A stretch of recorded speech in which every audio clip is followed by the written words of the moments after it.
परम पूज्य देवाधिदेव 1008 श्री शांतिनाथ भगवान की जय। परम पूज्य देवाधिदेव 1008 श्री चंद्र प्रभ भगवान की जय। 24 तीर्थंकर भगवान की जय। मंगलम भगवान वीरो मंगलम गौतमो गणी मंगलम कुंद कुंदार्यो जैन धर्मोस्तु मंगलम सर्वमंगल मांगल्यम सर्व कल्याण कारकम प्रधानम सर्वे धर्माणां जैनम जयतु शासनम जैनम जयतु शासनम। स्वाध्याय के क्रम में आज हम प्रारंभ कर रहे हैं श्री चंद्र प्रभ भगवान का चरित्र। उनके पिछले जन्मों की कहानी पढ़कर फिर उनका वर्तमान का जो जन्म था उसको पढ़ेंगे। हम जम्बू द्वीप में रहते हैं, इसको थोड़ा संक्षेप में पढ़ेंगे। हम सब जम्बू द्वीप में रहते हैं और जम्बू द्वीप के बाहर है लवण समुद्र। लवण समुद्र के बाद हाथी खंड। तो वहां पूर्व दिशा में जो मेरु पर्वत है उसका शिखर स्वर्ग को छूने वाला, मतलब मेरु पर्वत जहां खत्म होता है वहां से पहले स्वर्ग का विमान शुरू होता है। तो उसमें कितना अंतर है? सिर्फ एक बाल का अंतर है दोनों के बीच में। तो उसका ऊपरी भाग सुनहरे रंग का है। उसके उस क्षेत्र में जिसका नाम पूर्व विदेह है वहां एक मंगलावती नाम का देश है जो उस विदेह का आभूषण है। वह अपनी श्रीभूति और उत्कृष्ट शोभा की दृष्टि से स्वर्ग की तरह है, इसीलिए वो सब जगह विख्यात है। बहुत मतलब सम्मान के साथ लिया जाता है उसका नाम। वहां के निकटवर्ती गांव नगर सब जगह इतनी संपत्ति है कि कहीं और ऐसी संपत्ति संभव नहीं। उस देश में एक रत्न संचय नाम का नगर है। उस नगर के बाजारों में रत्नों की ढेरियां लगाई जाती हैं, इसीलिए उसका नाम रत्न संचय सार्थक समझना चाहिए। वहां के जैन मंदिर ऐसे हैं, इतने ऊंचे ऊंचे हैं, ऐसा लगता है कि पर्वत ही हो।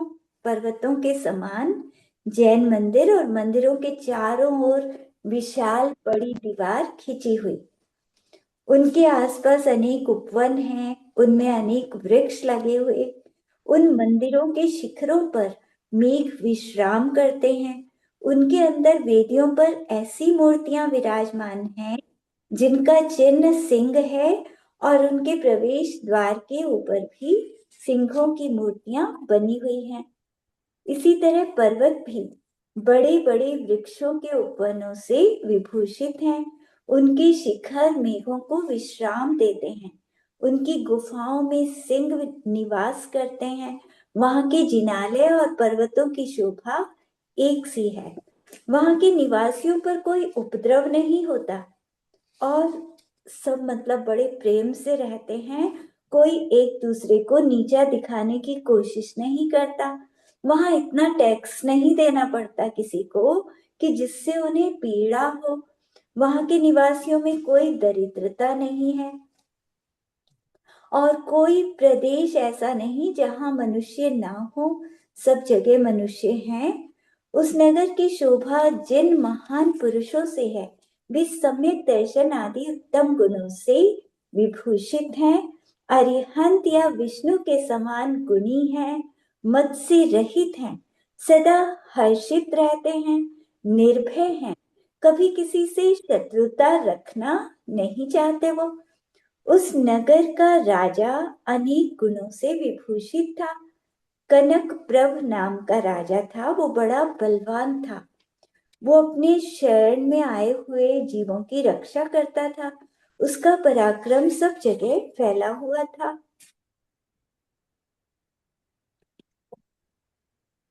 तो एक मिनट, हाँ, एक मिनट, थोड़ा सा मैंने ज्यादा पेज पलट दिए। मैं बीच बीच में से पढ़ रही हूँ थोड़ा, क्योंकि इसमें ना डिटेल ज्यादा है इस शास्त्र में, तो इसीलिए थोड़ा सा आगे आगे लेके पढ़ रही हूँ मैं। तो उस राजा की रानी थी सुवर्णमाला। मतलब जैसे नगरों का वर्णन, नगर की सुंदरता का वर्णन, इस तरह के वर्णन है, तो उनको पढ़ने में कोई वो नहीं है। तो हम बस अपने विशेष जो बातें हैं उनको पढ़ेंगे। तो उनकी रानी सुवर्णमाला थी, वो उनकी पटरानी थी। कनक प्रभ और स्वर्णमाला का हृदय एक दूसरे के स्नेह में बंधा हुआ था। दोनों की एक पुत्र उत्पन्न हुआ। वो बड़ा तेजस्वी था, उसका नाम पद्मनाभ था।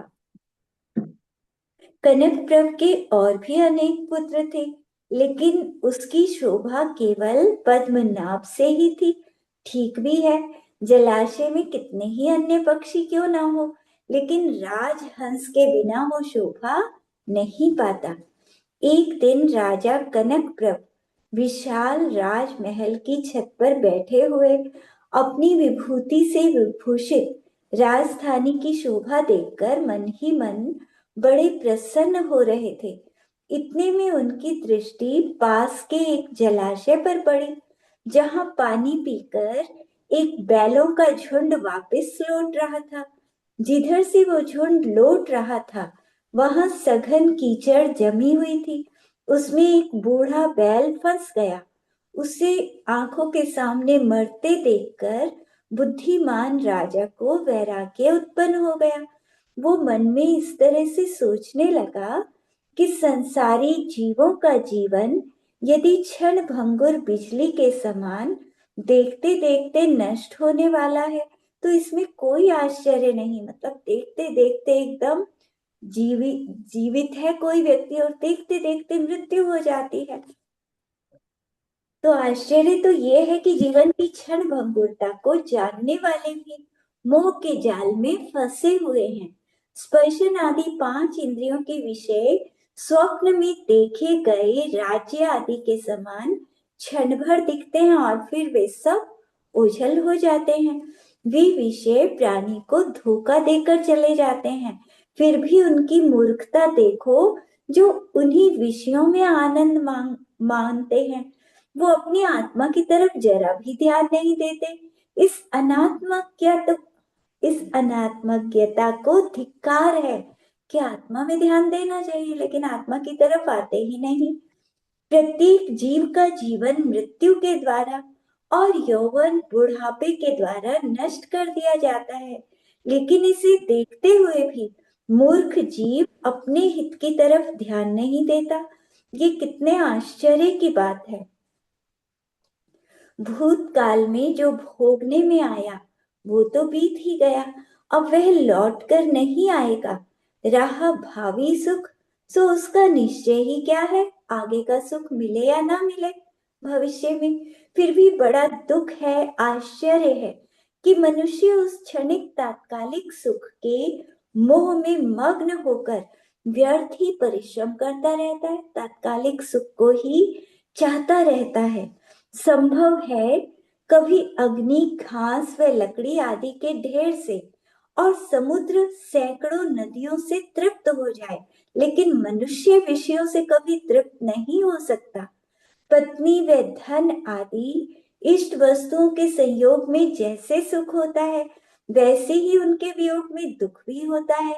इसीलिए बुद्धिमान मनुष्य उस संयोग जनित सुख की चाह को ठुकरा कर मुक्ति सुख को पाने का प्रयत्न करते हैं। प्राणियों को भविष्य में सुख देने वाली केवल जिनवानी ही है। उसे छोड़कर अन्य कोई भी वस्तु भविष्य में सुख नहीं दे सकती। लेकिन जिनको आत्मा का ज्ञान नहीं, उन्हें तो वो भगवान की वाणी अच्छी ही नहीं लगती। जैसे रोगी को केवल औषधि ही हितकर होती है, उसे छोड़कर उसके लिए अन्य कोई वस्तु हितकर नहीं हो सकती। लेकिन जिस रोगी को स्वयं अपने हित का विवेक नहीं है, उससे वो अच्छी नहीं लगती। विधि पूर्वक शास्त्र को पढ़कर, उत्तम साधुओं की संगति को पाकर और संसार की असारता को जानकर भी मेरे समान आत्महित में प्रमाद करने वाला और कौन होगा, जो मैं राज्य में अभी तक राजा बनकर बैठा हूं। तो ऐसा विचार करते हुए महाराज कनक प्रभ को विषय सुख से अतिशय वैराग्य उत्पन्न हुआ। फलतः वह हृदय से मुनि मार्ग में प्रविष्ट हुआ। मानो मुक्ति दूती ने गुप्त रूप में स्वयं पहुंचकर इसके लिए उसके कान में कहा हो। सच है, बुद्धिमानों की काल लब्धि कभी व्यर्थ नहीं होती। जिस दिन उसे वैराग्य हुआ, उसके दूसरे ही दिन कनक प्रभ ने अपने उत्तराधिकारी पुत्र पद्मनाभ से दीक्षा ग्रहण करने की अनुमति मांगी। ये सुनते ही उसके नेत्रों में आंसू आ गए। इस पर कनक प्रभ ने अपने हाथ से उसके आंसू पोंछकर उसे संसार की स्थिति समझाई। तत्पश्चात वो श्रीधर मुनिराज के पास पहुंचे। निर्मल चारित्र के धारक होने से सभी उनकी प्रशंसा करते थे। उनको नमस्कार करके कनक प्रभ ने अनेक राजाओं के साथ जिन दीक्षा ले ली और तपस्या प्रारंभ कर दी। राजगद्दी पर बैठकर भी पद्मनाभ को पिता के चले जाने से बड़ा दुख हुआ। उससे उसके हृदय को बड़ी चोट पहुंची। उसकी आंखों से अश्रुधारा प्रवाहित हो रही थी। हृदय भी व्याकुल हो उठा था।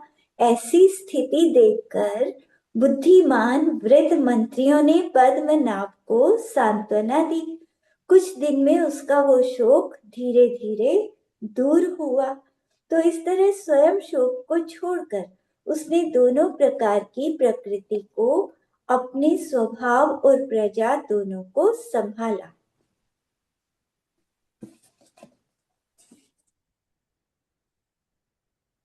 एक दिन की बात है।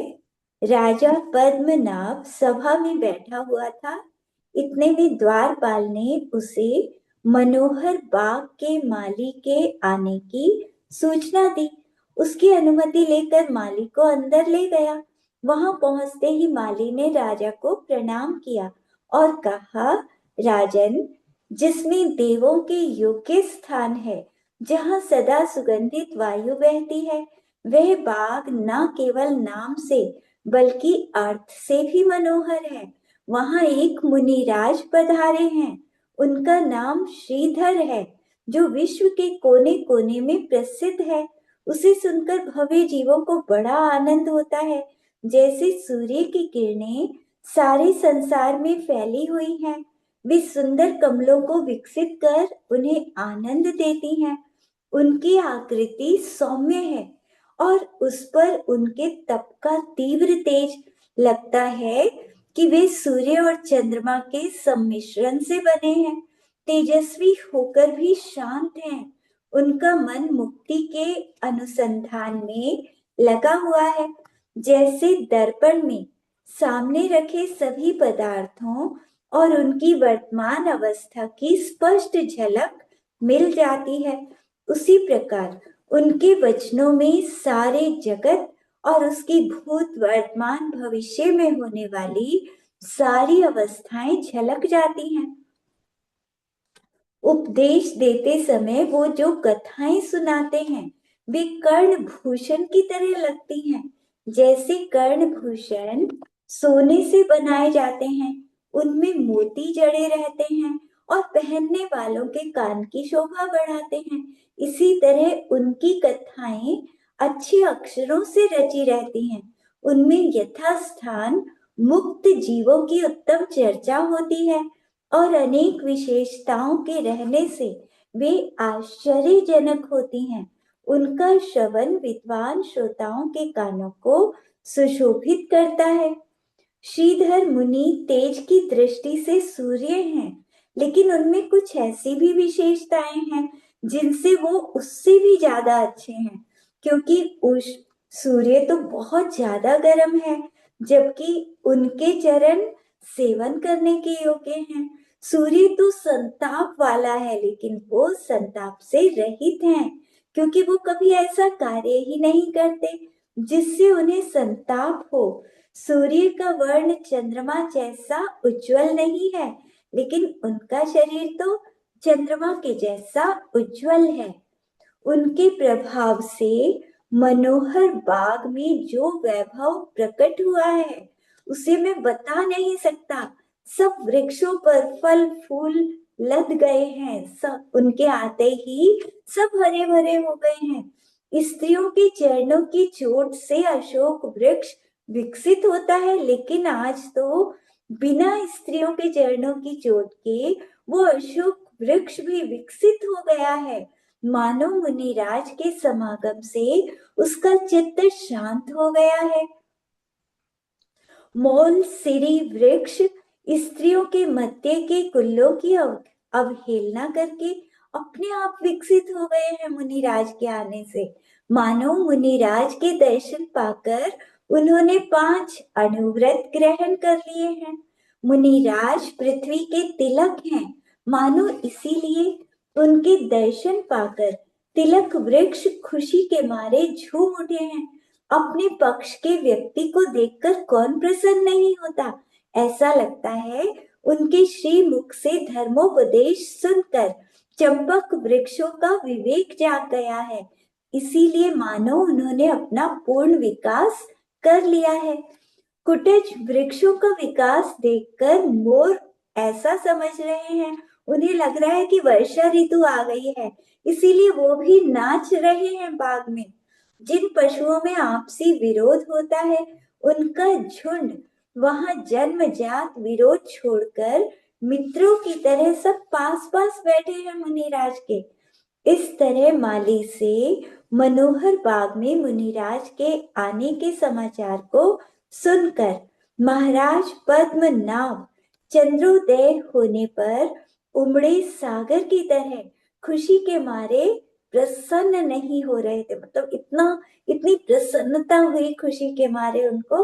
तो पद्मनाभ ने अपने आभूषण देकर उस माली का सम्मान किया और उसे धन भी दिया। जिनके मंदिर में मुझे खुद जाना चाहिए था वो देव स्वयं आज मेरे घर पधारे हैं। ऐसे जोर जोर से बोलता हुआ राजा पद्मनाभ उन्नत सिंहासन से उठकर खड़ा हो गया और जिस दिशा में मुनिराज विराजमान थे उसी तरफ खड़े होकर पद्मनाभ ने भूमि पर उनके चरणों का ध्यान करके नमस्कार किया। इसके बाद महाराजा पद्मनाभ के आदेश से प्रजा को मुनिराज की वंदना के लिए जाने वाले जुलूस में सम्मिलित होने की सूचना देने के लिए भेरी की आवाज सारे नगर में गूंज उठी। तो ये जो पद्मनाभ राजा हैं, हमारे राजकुमार थे पहले, अब ये राजा बन गए हैं। यही आगे चलकर कुछ जन्म के बाद चंद्रप्रभ भगवान बनेंगे। तो इस समाचार को सुनते ही आसपास के अन्य नगरों के राजा, जिनके आगे 5-6 नौकर थे, वो पुर के दरवाजे पर पहुंचे और भी लोग आ गए। वहां बहुत भीड़ हो गई। फिर अपने पुत्र मित्र कलत्र भाई पुरवासी और सामंतों के साथ महाराज पद्मनाभ ने भी प्रस्थान किया। महाराज पद्मनाभ जब वन की तरफ जा रहे थे उस समय सभी दर्शकों की दृष्टि उनकी तरफ लगी हुई थी, सब उन्हीं को देख रहे थे। इससे उनके दीप्तिमय शरीर में हजारों नेत्र दिखने लगे। फलतः वे नंदन वन की ओर जाने वाले इंद्र की तरह सुशोभित हो रहे थे। महाराज पद्मनाभ शीघ्र वन में पहुंच गए। पद्मनाभ ने पहले सेनापति को आदेश दिया कि सेना को यहीं पर रोक दो और फिर हाथी से उतरकर वन में प्रवेश किया। पद्मनाभ ने चंवर आदि शाही ठाट को हटा दिया और फिर एक विनीत शिष्य की भांति वे उस प्रदेश में पहुंच गए जहां मुनिराज विराजमान थे। वहां पहुंचकर पद्मनाभ ने मुनिराज के दर्शन किए। वे उस समय नीली चट्टान पर विराजमान थे, इसीलिए शरतकालीन निर्मल आकाश के एक प्रदेश में पूर्ण चंद्रमा की तरह सुशोभित हो रहे थे। पद्मनाभ ने मुनिराज की 3 परिक्रमा की, उन्हें 3 बार प्रणाम किया और 3 बार उनकी जय जयकार की। इस तरह सब 3-3 बार करके उनके आगे बैठ गया। मुनिराज के आगे बैठते ही पद्मनाभ के दोनों हाथ अपने आप संकुचित कमल की कली की तरह जुड़ गए। मुनिराज और राजा पद्मनाभ के संयोग से उस समय पृथ्वी की वही शोभा हो गई जो पहले तीर्थंकर और इंद्र के सहयोग से हुई थी। भवि जीव इस समय मुनिराज की जय जयकार कर रहे थे। इससे बहुत कोलाहल हो रहा था। तो कोलाहल के शांत होते ही पद्मनाभ मुनिराज से आशीर्वाद लेकर बोला, नाथ, इस जगत में ज्ञान का प्रकाश ना रहने से कल्याण का मार्ग नहीं सूझ रहा था। आपके आते ही वो दिखने लगा है, इसीलिए आप प्रकट हुए प्रकाश के समान हैं। इस जंगम और स्थावर जगत में मैं उस वस्तु को आकाश का फूल समझता हूँ जो आपकी दिव्य ज्ञान की दृष्टि से ओझल हो। हे जगन्नाथ, इसीलिए मैं आपसे तत्वों का स्वरूप जानना चाहता हूँ, क्योंकि गुरु के उपदेश के बिना तत्व ज्ञान में संदेह बना रहता है। तो मुनिराज ने गंभीरता से उनको बहुत सारा तत्वों का उपदेश दिया। 7 तत्व एक एक विस्तार से समझाया और कहा कि राजन, इस तरह से अपनी बात कहकर तुमने ये कहावत सिद्ध कर दी कि पुण्यवान पुरुषों की बुद्धि अन्य बुद्धिमानों की बुद्धि के आगे चलती है। तो जिन जीव और अजीव आदि तत्वों के बारे में तुमने पूछा, तो वो सब फिर उन्होंने समझाया और जितनी भी जिज्ञासाएं थी उनकी, राजा पद्मनाभ की सब जिज्ञासाओं को उन्होंने, मुनिराज ने शांत कर दिया।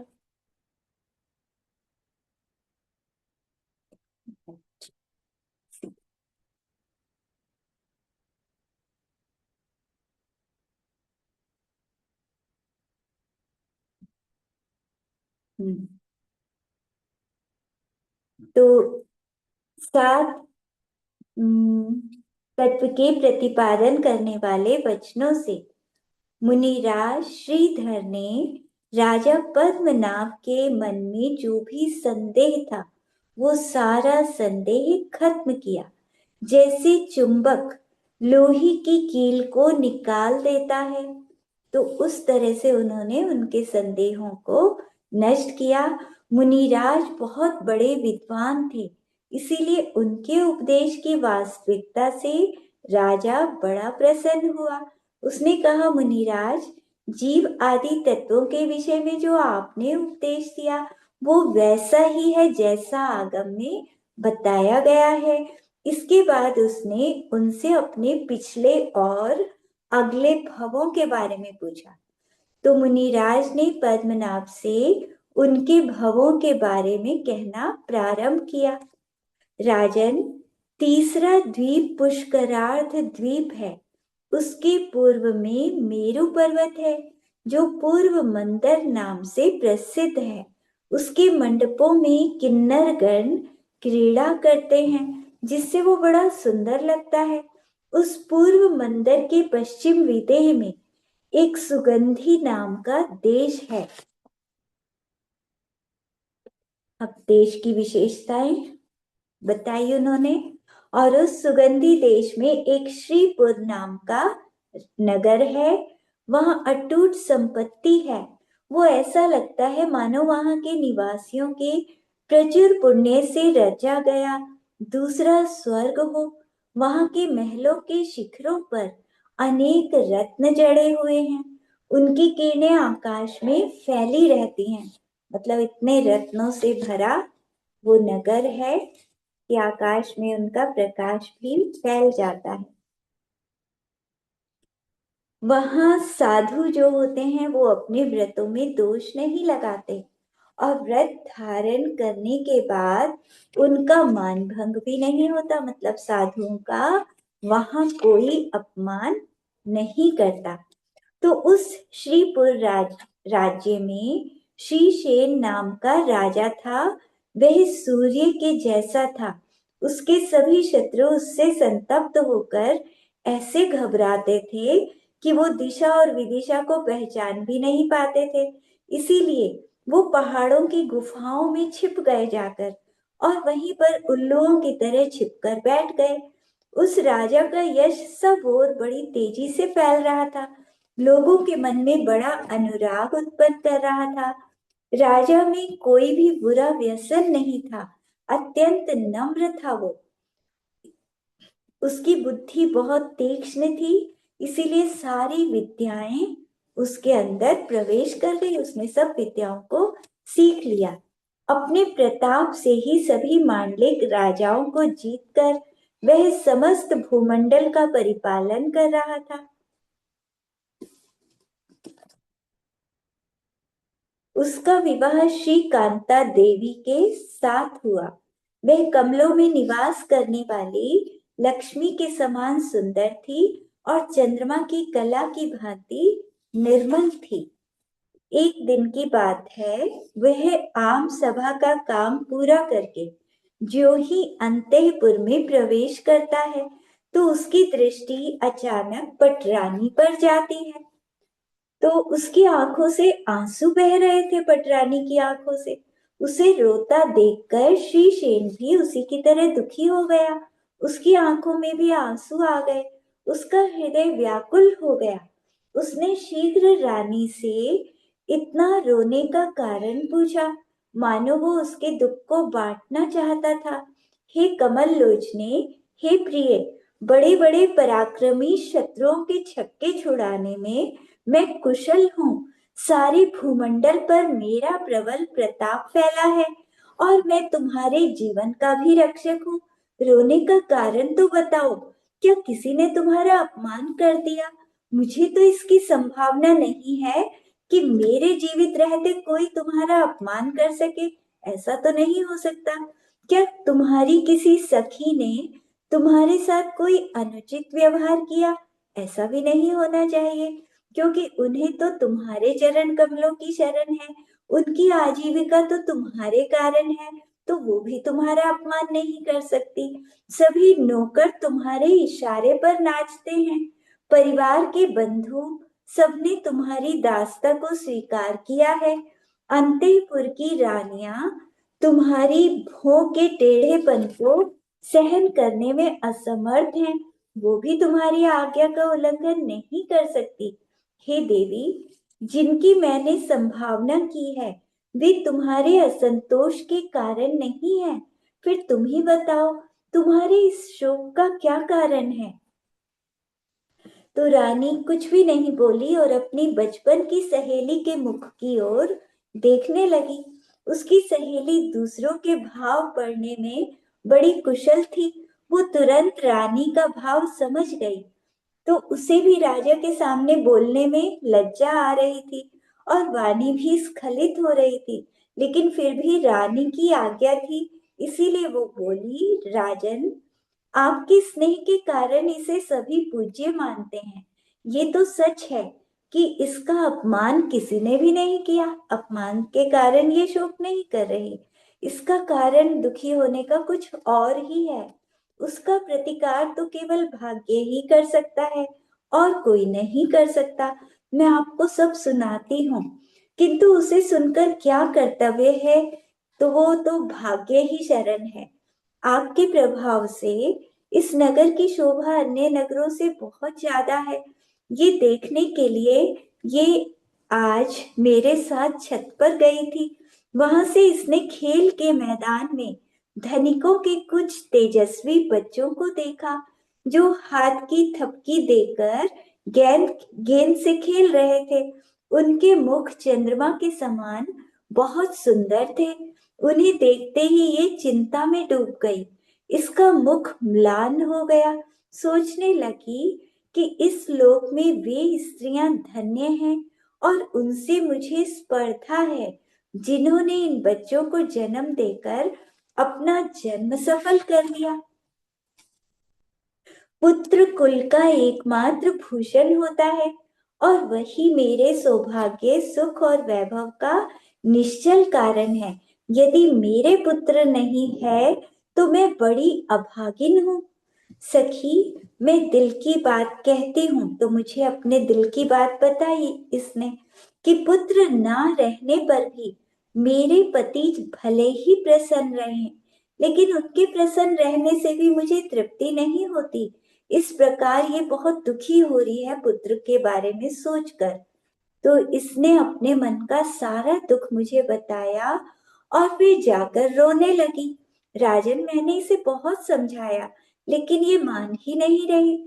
सखी के मुख से इस तरह रानी के शोक का कारण सुनकर राजा ने लंबी सांस ली और रुककर रानी से बोला, जो वस्तु भाग्य के अधीन है उसके विषय में तुम्हें शोक करना ठीक नहीं है, क्योंकि शोक करने से शरीर, हृदय और इंद्रियों का शोषण होता है। तुम्हारे दुख से सबसे पहले मैं ही दुखी हो रहा हूँ, और मेरे दुखी होने से परिवार और प्रजा के लोग भी दुखी हो जाएंगे। इस तरह तुम्हारे दुखी होने से सब दुखी हो जाएंगे। यदि तुम्हें सबके प्रति दया है तो अब इतना अधिक शोक मत करो। अपने अपने शुभ या अशुभ परिणामों के अनुसार जिन्होंने पिछले जन्म में अच्छे या बुरे जैसे भी कर्म बांधे हैं, वे उन्हीं के अनुकूल अच्छे या बुरे फल को पाते हैं। तो ऐसी स्थिति में तुम व्यर्थ शोक क्यों मना रही हो? हे मंदकामिनी, पुत्र होना कठिन है या असंभव है, ऐसा मत समझो। यदि भाग्य सर्वथा प्रतिकूल नहीं हुआ तो तुम्हारी इच्छा अवश्य पूरी होगी। सुपार्श्वनाथ के तीर्थ में इस समय बहुत सारे केवल ज्ञानी भगवान हैं, अवधि ज्ञानी हैं, नाना रिद्धियों के धारी मुनिराज हैं, जिन्हें मोह निद्रा से जागे हुए और मोह निद्रा में अचेत पड़े इस सारे जंगम स्थावर जगत का स्पष्ट ज्ञान है, जैसे वो उनकी हथेली में ही हो।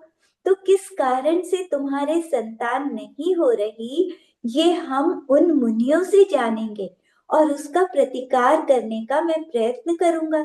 तो इस तरह मधुर वचनों से राजा ने रानी के दुख को दूर किया। उसे भी संतुष्टि हुई कि ठीक है, हम मुनिराज से जानेंगे और फिर उनसे पता चलेगा कि क्या करना है पुत्र की उत्पत्ति के लिए। बसंत की सुषमा के चारों ओर फैलने से क्रीड़ावन दर्शनीय हो गया है, ये जानकर श्री शेन को बड़ा कौतूहल हुआ। उससे प्रेरणा पाकर वो एक दिन अपने मित्रों के साथ उस वन को देखने गया। वहां मयूर नाच रहे थे, कोकिल गा रहे थे। कोयल मतलब मीठे स्वरों में गा रही थी। स्वादिष्ट अच्छे अच्छे फल लगे थे, फूलों की सुगंध आ रही थी और मंद सुगंध वायु बह रही थी। तो पांचों इंद्रियों को वो इस तरह आनंद दे रहा था। लगता था वहां कोई उत्सव मनाया जा रहा है। राजा वहीं पर घूमने लगा। राजा के पास अटूट संपत्ति थी और वो निर्मल सम्यक दृष्टि था। उसने इसी बीच में आकाश से उतरते हुए एक चारण रीतिधारी मुनिराज को अचानक देखा। एकदम आकाश में नजर गई तो कितना अच्छा, मतलब वो दृश्य होगा कि आकाश से चारण रिधिधारी मुनिराज उतर रहे हैं और वो उसे दिख गए एकदम। वो मुनिराज बहुत तपस्वी थे और अवधि ज्ञानी थे। उनका नाम अनंत था। उनका दर्शन करते ही राजा का शरीर तो पुलकित हो गया, आनंदित हो गया। उन्हें देखते ही ऐसा लगता था मानो उस पर कोई लेप किया गया हो। वो शीघ्र उस वृक्ष के नीचे पहुंचा जहां मुनिराज उतरे थे। वे अपने समय के बहुत बड़े ऋषि थे। उनके चरण संसार सागर से पार उतारने वाले थे। उन चरणों में राजा ने अपना मस्तक झुकाकर भक्ति पूर्वक प्रणाम किया। जिस समय राजा ने प्रणाम किया उस समय वे मुनिराज समाधि मग्न थे।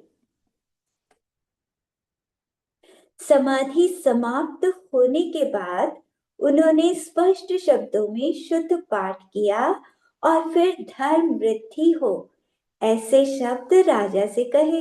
जिस समय वे आशीर्वाद के शब्द कह रहे थे, उस समय उनके मुख पर मुस्कान थी।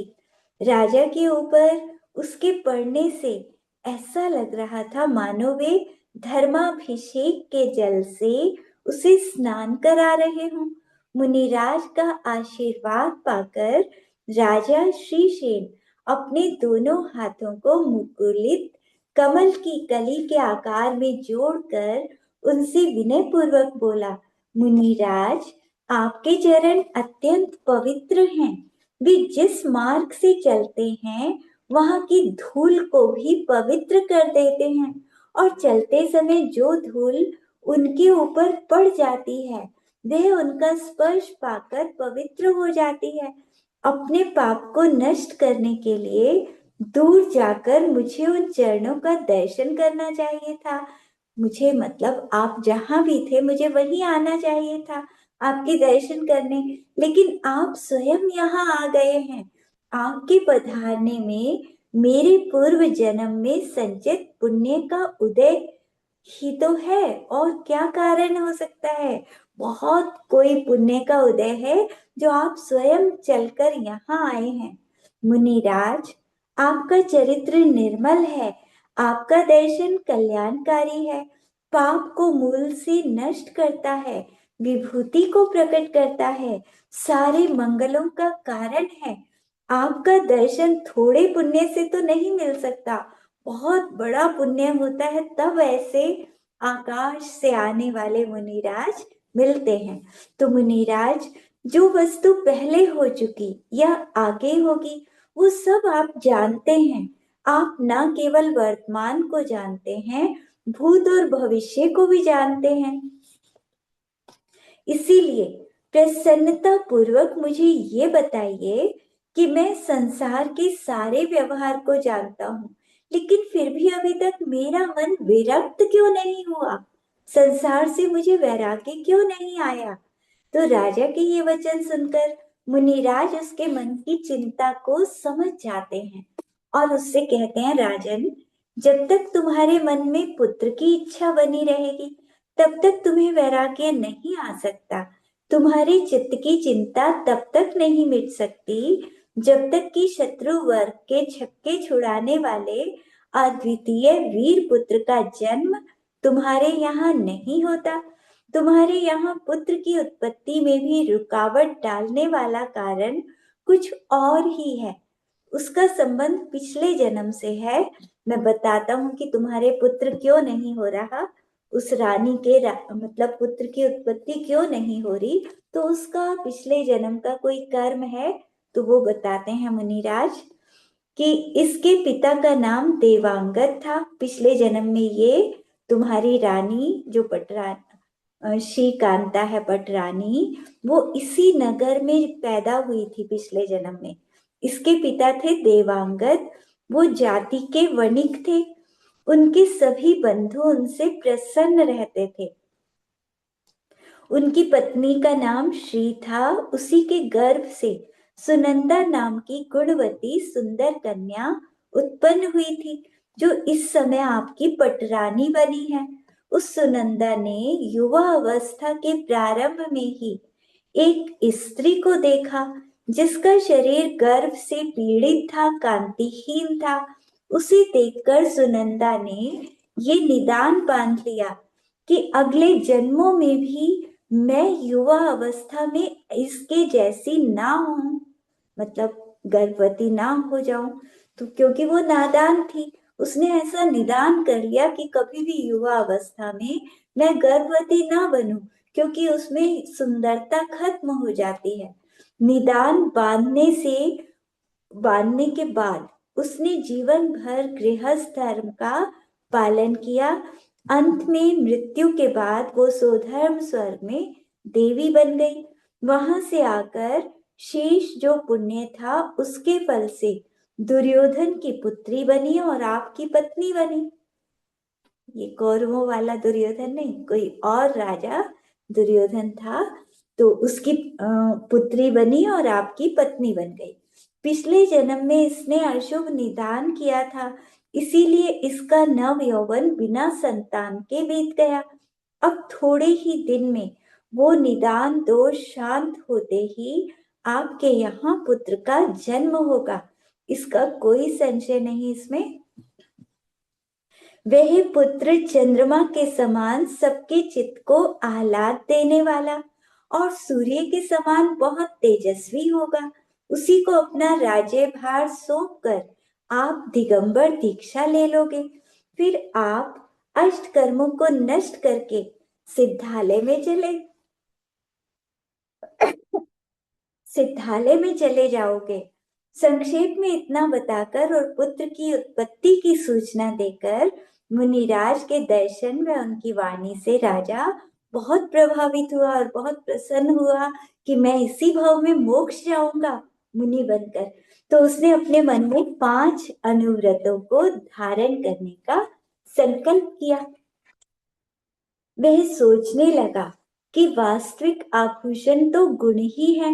यह सोचते हुए वो भी अपनी राजधानी में चला गया। मानव का मनोरथ पिछले भव के पुण्य से ही पूरा होता है। ये सोचकर राजा ने अपनी बुद्धि को धर्म में लगा दिया, खूब धर्म करने लगा। सच है, भाग्यवानों का मन उस कार्य में उत्सुक होता है जो भविष्य में होने वाली कल्याण संपत्ति का कारण हो। राजा के दिन जिनेंद्र भगवान की पूजा में और साधुओं को दान देने में बीतने लगे। वह इन धार्मिक कार्यों को अविराम गति से कर रहा था। इतने में सर्वोत्कृष्ट अष्टानिका पर्व आ गया। फिर क्या था, ऊर्ध्व मध्य और अधोलोक में उत्सव की तैयारी होने लगी। ऊर्ध्वलोक मतलब ऊपर के 16 स्वर्ग तक के देव, वो भी वहां नंदीश्वर द्वीप जाने की तैयारी करने लगे। नीचे अधोलोक में जो पहले नरक के ऊपर खर पंख भाग में देव रहते हैं, वो भी नंदीश्वर द्वीप जाने की तैयारी करने लगे। और मध्य लोक में जो देव रहते हैं वो भी वहां जाने की तैयारी करने लगे। और यहाँ जो मनुष्य थे वो भी पूजा की तैयारी करने लगे। तो क्या सुर, क्या असुर, क्या धर्मेंद्र, सब देवताओं के मन में आनंद का सागर लहराने लगा। उस पर्व के अवसर पर राजा ने अपनी पटरानी के साथ 8 उपवास किए। 8 दिन होते हैं अष्टानिका के, तो 8 दिन उपवास किया रानी के साथ, मतलब दोनों राजा रानी ने 8 दिन उपवास किया और 8 दिन जगत विजयी जिनेंद्र देव की बड़ी भारी पूजा की। इसके बाद उसने इष्ट सिद्धि के निमित्त से जिन बिंब का अभिषेक किया। पर्व के पश्चात रानी चंद्रमा की कला की तरह सबको आह्लाद देने लगी। कुल देवता की तरह सबके मनोरथ को पूरा करने लगी, मतलब सबको खूब दान दिया, जिसको जो चाहिए सबको वो सब चीजें दी। कुछ दिन के बाद उस रानी को गर्भ उसने धारण कर लिया। रानी पहले से ही सुकुमार शरीर वाली थी, अब और ज्यादा सुकुमार हो गई। उसके कोमल मन में केवल जिनेंद्र देव की पूजा करने की इच्छा रहने लगी। मतलब ऐसा पुण्यशाली जीव आया था कि उसको हर समय बस इच्छा होती थी कि मैं भगवान की पूजा करूं। जो गर्भस्थ बालक के जन्मांतर के शुभ संस्कारों के संबंध को वचनों के बिना भी कह रही थी, तो बार बार पूजा करने की ही इच्छा होती थी। तो इसका मतलब वो बच्चा जो जीव आया था उसके पिछले जन्म के संस्कार थे, वो बहुत पूजा करता होगा, इसीलिए रानी का मन भी पूजा करने का कर रहा था उसके आते ही। तो इसके बाद प्रसूति प्रसव का समय आने पर रानी श्रीकांता ने पुत्र को जन्म दिया। जन्म के समय की तिथि शुभ थी, सभी शुभ ग्रह उच्च स्थान पर थे। पुत्र भावी तीर्थंकर था। आगे चलकर वो 8वां तीर्थंकर चंद्रप्रभ बनेगा और वो बड़ा तेजस्वी था। उसके देह की उज्जवल दीप्ति से प्रसूति गृह का अंधकार नष्ट हो गया। उसके जन्म लेने पर आकाश निर्मल हो गया।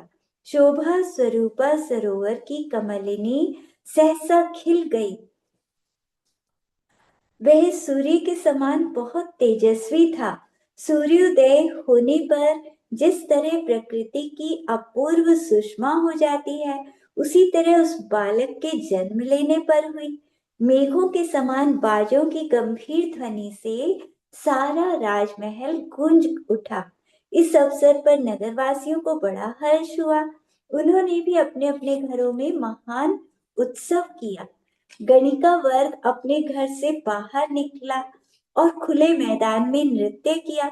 सब मनुष्यों के मुख से एक ही बात निकल रही थी, पृथ्वी, तुमने अद्वितीय पति पा लिया है, इसीलिए अब तुम खूब समृद्धि को प्राप्त करो।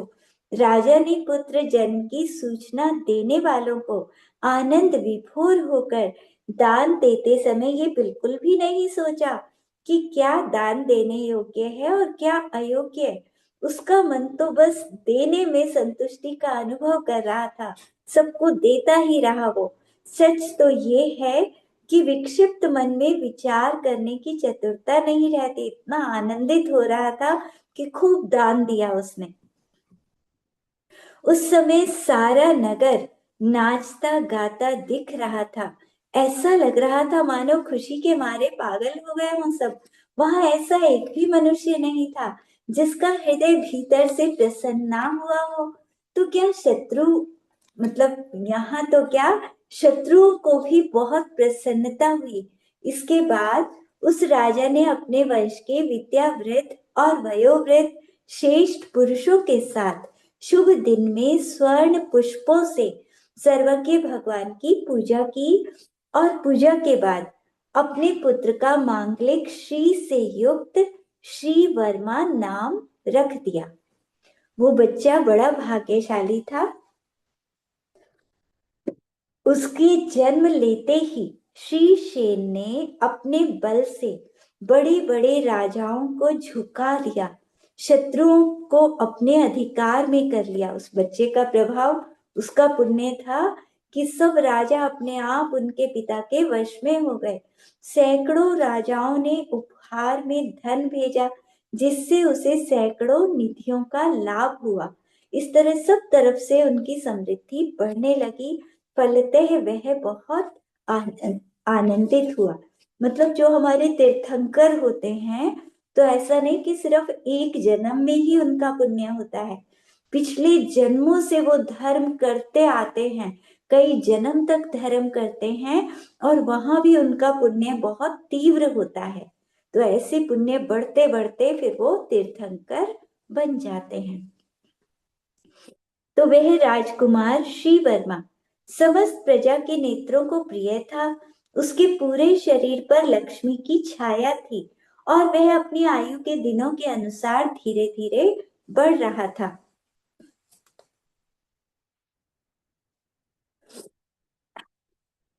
सूर्य की तरह तेजस्वी था। उसने श्रेष्ठ गुरुओं की सच्ची उपासना की और उनसे आन्वीक्षिकी आदि 4 विद्याएं और 64 उप विद्याओं को सीख लिया। वह प्रतिभा का धनी था, इसीलिए समस्त विद्याओं व उपविद्याओं की शिक्षा पाकर उसने थोड़े ही दिन में समस्त विद्याओं और उपविद्याओं को जो अन्य लोग जानते थे सबको हरा दिया। सबसे ज्यादा चतुर वही बन गया। वह राजकुमार बहुत दानी था। अन्य कोई भी ऐसा दान नहीं करता था जितना वो करता था। उसके संपर्क में रहने से सभी अन्य जो कायर भी थे ना, वो सब बहादुर बन गए। उन उसकी आत्मा महान थी। उसका महान पराक्रम सिंह की तरह था। त्याग, शूरता और सत्य, ये 3 महान गुण हैं। इन्हें सभी विद्वान चाहते हैं, लेकिन ये तीनों स्वयं उस राजकुमार को चाहते थे। इसीलिए बहुत विकसित हुए उसके अंदर। नीति शास्त्र में वो निपुण था, सब गुणों से संपन्न था। उसने न केवल अपने पक्ष के लोगों को प्रसन्न किया, बल्कि शत्रुओं को भी प्रसन्न कर दिया। कोई शत्रु ही नहीं रहा, सब प्रसन्न हो गए। तो ऐसा कौन सा काम है जो पुण्यात्माओं के लिए कठिन हो। उसका रूप इतना सुंदर था कि तीनों लोगों की शोभा को मात करने वाला था। पिता की आज्ञा से उसने एक परम सुंदरी राजकुमारी से विवाह किया जिसका नाम प्रभावती था। विवाह के बाद राजा श्रीसेन ने, जो पिता पिता थे उनके, तो पिता ने पुत्र का विवाह कर दिया। उसके बाद अपने उस जितेंद्रियों में श्रेष्ठ पुत्र श्री वर्मा को युवराज बना दिया और स्वयं निश्चिंत होकर राज्य सुख को भोगने लगे। आराम से अपना सुखी रहने लगे। मतलब राजा राजा तो उसे बना दिया और स्वयं अपना विषयों में लग गए। उसे भोग सामग्री की तो कोई कमी नहीं थी। इच्छा करते ही मनो के भोग्य पदार्थ उपस्थित हो जाते थे। उस उन भोग्य पदार्थों में मन इतना आसक्त हो गया कि उसे ये भी पता नहीं लगा कि समय कब बीत रहा है। एक दिन की बात है, वो अपने राजमहल में बैठा था। इतने में आकाश से गिरती हुई उल्का देखी। पिता की बात चल रही है कि पिता ने आकाश से उल्का देखी तो देखते ही उसे विषयों से विरक्ति हो गई। अब काल लब्धि आ गई थी। सोचने लगा कि मनुष्य का जीवन और यौवन सभी इस उल्का की तरह क्षण भंगुर है, एक क्षण भी नहीं लगता। ये जीवन कब मृत्यु में बदल जाए। फिर भी बच्चों के मुंह में फंसे हुए मुझे जैसे मूर्ख समझते नहीं है इस संसार को। पांच इंद्रियों के विषय पहाड़ी नदी की तरंगों की तरह चंचल और अस्थिर हैं। फिर भी उन्होंने बेचारे जीव को ऐसे लुभा रखा है कि वो उनके मुंह में फंसकर खेती आदि आरंभ करता रहता है, पर अनंत दुखों को देने वाले उनके दोषों की तरफ ध्यान ही नहीं देता कि यहाँ संसार में कितना पाप लग रहा है, आगे चलकर कितना दुख मिलेगा, वो तो सोचता ही नहीं। यदि यह मोही जीव क्षणिक आयु में स्थिरता का अभिमान न करता तो इसे कर्म बंधन विवश न कर पाते और अनंत दुखों को भी नहीं भोगना पड़ता बार बार जन्म मरण करके। कंचन और कामिनी आदि प्रिय पदार्थों का समागम स्वप्न समागम की तरह क्षणिक है, जो बार बार दिखता है और बार बार दृष्टि से ओझल हो जाता है। यह समागम कर्मों के बंधन का कारण है। इसीलिए जो बुद्धिमान होता है इन पर विश्वास नहीं करता। जो लक्ष्मी बड़े दुख से कमाई जाती है, ये धन कितनी मेहनत से कमाया जाता है, चंचल है, ये बुरा फल देने वाला है। जिसका वियोग अगर धन चला जाए तो कितना दुख होता है। धन कमाने के लिए मनुष्य को कितना परिश्रम करना पड़ता है। इसके मोह को तो देखो, मुक्ति तो हमेशा रहती है और निर्विघ्न है, कोई बाधा नहीं है। मुक्ति मिल जाए एक बार तो कभी नष्ट नहीं होती और कोई बाधाएं नहीं आती वहां। लेकिन लक्ष्मी उससे बिल्कुल उल्टी है। ये तो मिलती है लेकिन खर्च हो जाती है, नष्ट हो जाती है। अगर किसी तरह रह भी जाए तो उसमें बाधाएं आती रहती हैं। जो लोग मुक्ति और इस धन लक्ष्मी को, इन दोनों में से धन लक्ष्मी को पसंद करते हैं, बलिहारी है उनकी बुद्धि। वो तो बिल्कुल मूर्ख हैं। वे चंदन मिश्रित ठंडे पवित्र निर्मल जल को छोड़कर कीचड़ वाला जल पी रहे हैं। तो मोक्ष ज्यादा अच्छा है। ये धन तो दुख देने वाला है, नष्ट हो जाए तो दुखी हो जाते हैं। तो ये मेरा है, मैं इसका हूं, यह ग्रह इस बेचारे प्राणी को कैसे लग गया है। इस ग्रह के लगने से यह प्राणी जरा भर सुख के पीछे, मतलब थोड़े से सुख के लिए सुमेरु पर्वत की तरह बड़े से बड़े दुख को भोगता है। तो यहाँ थोड़े से सुख के लिए कितना सारा पाप कर लेते हैं, फिर आगे चलकर नरक में सागरों तक वो दुख भोगना पड़ता है। तो ये मनुष्य जन्म तो बड़े कष्ट भोगने के बाद कभी कर्म का उदय मंद हुआ, तब जाके काकतालीय न्याय से प्राप्त हुआ है। बड़ी मुश्किल से मनुष्य जन्म मिला है। इसीलिए संसार के प्रकरण को जानने वाले मनुष्य को आलस नहीं करना चाहिए धर्म करने में। तो संसार की असारता को मन में सोचते हुए राजा को वैराग्य हो गया। विषय जो विषय उसे अच्छे लग रहे थे, अब उन सब से वो विरक्त हो गया। आत्महित में प्रवृत्ति करना ही तो बुद्धि का फल है। अगले दिन राजा श्रीसेन ने युवराज को बुलाया। वो शीघ्र आया, हाथ जोड़कर खड़ा हो गया। राजा उसके चेहरे पर दृष्टि डालता है, लेकिन अब उसे प्रेम नहीं था। पहले तो अपने पुत्र को देखकर बड़ा प्रेम होता था, लेकिन अब विरक्ति का भाव था। तो वो उसको बताता है, ये हम कल पढ़ लेंगे क्योंकि टाइम हो चुका है। बाकी कल पढ़ते हैं। आज अष्टमी भी है। अच्छा, प्रतिक्रमण भी होगा फिर। 14 है, 14 है ना शायद, या अष्टमी अष्टमी? है। अष्टमी है। अच्छा, ठीक है। चलो। जवानी के ज्ञान ते सुझे लोकालोक, सोवानी मस्तक चढ़ो सदा देत मधोक। ही जिनवानी भारती तो ही जबु दिन रैन, जो तेरी शरणा कहे सो पावे सुख चैन।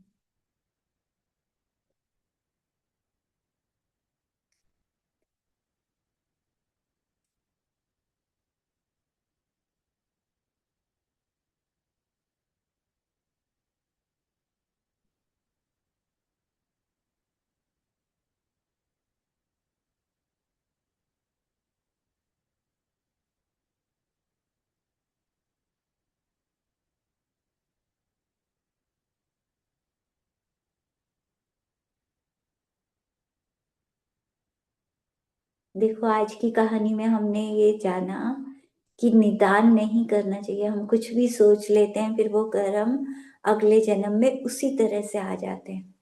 कोई भी बात सोचेंगे, उसी तरह के कर्म बन जाते हैं। जरा सा सोचने से ही कर्म बन जाते हैं, और फिर अगले जन्मों में फिर हम परेशान हो जाते हैं कि अरे, ऐसा क्यों नहीं हो रहा, वैसा क्यों नहीं हो रहा है। तो सोचा तो हमने ही था ना, कर्म तो हमने ही बांधे थे। तो इसीलिए हमेशा अच्छा सोचना है, हमेशा भगवान बनने का सोचना। आज तक हमने सांसारिक चीजें सोची, लेकिन कभी अरिहंत बनने की तो भावना ही नहीं की।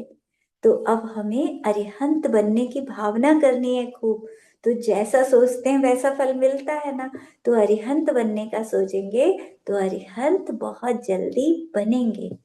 तो ऐसे सोचना चाहिए। अच्छा, हे जिनेन्द्र परमात्मा, हे जिनेन्द्र परमात्मा, मैंने मन से वचन से काया से, मैंने मन से वचन से काया से, जाने में या अनजाने में, जाने में या अनजाने में, आज तक जितने भी पाप किए हों, आज तक जितने भी पाप किए हों, कराए हों, कराए हों, या अन्य करते हुए की अनुमोदना की हो, या अन्य करते हुए की अनुमोदना की हो, मेरे वे सभी पाप मिथ्या हो जाएं। मेरे वह सभी पाप मिथ्या हो जाएं। मुझे उन सभी पापों के लिए क्षमा करना। मुझे उन सभी पापों के लिए क्षमा करना। मैंने किसी के ऊपर क्रोध किया हो, मैंने किसी के ऊपर क्रोध किया हो, किसी के बारे में बुरा चिंतन किया हो, किसी के बारे में बुरा चिंतन किया हो, किसी का दिल दुखाया हो, किसी का दिल दुखाया हो, किसी की निंदा की हो, किसी की निंदा की हो, मेरे द्वारा किसी जीव की हिंसा हुई हो, मेरे द्वारा किसी जीव की हिंसा हुई हो, मैं उन सब जीवों से क्षमा मांगता हूँ। मैं उन सभी जीवों से क्षमा मांगता हूँ। मेरा इस संसार में मेरा इस संसार में किसी एक जीव से भी बैर या विरोध नहीं। किसी एक जीव से भी बैर या विरोध नहीं है। सब जीवों के प्रति मैत्री का भाव है। सब जीवों के प्रति मैत्री का भाव है। हे जिनेन्द्र परमात्मा, हे जिनेन्द्र परमात्मा, स्वप्न में भी मुझे जो दोष लगे हों, स्वप्न में भी मुझे जो दोष लगे हों, उन सब दोषों के लिए क्षमा करना। उन सब दोषों के लिए क्षमा करना। जब तक मुझे मोक्ष की प्राप्ति न हो, जब तक मुझे मोक्ष की प्राप्ति ना हो, तब तक हर जन्म में शास्त्रों को पढ़ता रहूं। तब तक हर जन्म में शास्त्रों को पढ़ता रहूं। हर जन्म में आपके चरण कमलों की शरण में रहूं। हर जन्म में आपके चरण कमलों की शरण में रहूं। पर निंदा में मौन रहने का प्रयास करूं। पर निंदा में मौन रहने का प्रयास करूं। मुझे सम्यक दर्शन पाना है। मुझे सम्यक दर्शन पाना है। सम्यक चारित्र प्रकट करना है। सम्यक चारित्र प्रकट करना है। समाधि मरण करना है। समाधि मरण करना है। मैं विदेश क्षेत्र में मुनिराज बनूंगा। मैं विदेह क्षेत्र में मुनिराज बनूंगा। आत्म ध्यान में लीन हो जाऊंगा। आत्म ध्यान में लीन हो जाऊंगा। मिथ्यात्व के टुकड़े टुकड़े कर दूंगा। मिथ्यात्व के टुकड़े टुकड़े कर दूंगा। मोहनीय को चूर चूर कर दूंगा। मोहिनी को चूर चूर कर दूंगा। मैं छपक श्रेणी लगाऊंगा। मैं शपथ श्रेणी लगाऊंगा। अपने आत्मा को हीरे की तरह चमकाऊंगा। अपनी आत्मा को हीरे की तरह चमकाऊंगा। मैं भी आपकी तरह अरिहंत बन जाऊंगा। मैं भी आपकी तरह अरिहंत बन जाऊंगा। आकाश के मध्य में विराजमान हो जाऊंगा। आकाश के मध्य में विराजमान हो जाऊंगा। करोड़ों सूर्यों जैसा प्रकाश मेरे आत्मा से भी निकलेगा। करोड़ों सूर्य जैसा प्रकाश मेरी आत्मा से भी निकलेगा। तीन लोक मेरे आत्मा में भी झलकेगा। तीन लोक मेरी आत्मा में भी झलकेगा। मैं भी आपकी तरह आठों कर्मों को नष्ट कर दूंगा। मैं भी आपकी तरह आठों कर्मों को नष्ट कर दूंगा। सिद्ध शिला पर पहुंच जाऊंगा। शिला पर पहुंच जाऊंगा। सिद्धों के बीच में विराजमान हो जाऊंगा। दो के बीच में विराजमान हो जाऊंगा। अनंत सुख में डूब जाऊंगा। अनंत सुख में डूब जाऊंगा। अनंत आनंद में लीन हो जाऊंगा। अनंत आनंद में लीन हो जाऊंगा। हमेशा के लिए सारे दुखों को नष्ट कर दूंगा। हमेशा के लिए सारे दुखों को नष्ट कर दूंगा। नमोस्तु भगवान, नमोस्तु भगवान, नमोस्तु भगवान। नमोस्तु भगवन, नमोस्तु भगवन, नमोस्तु भगवन। चलो टाइम तो हो गया, आज रहने देते हैं फिर। कल कर लेंगे। कराना है करा दीजिए।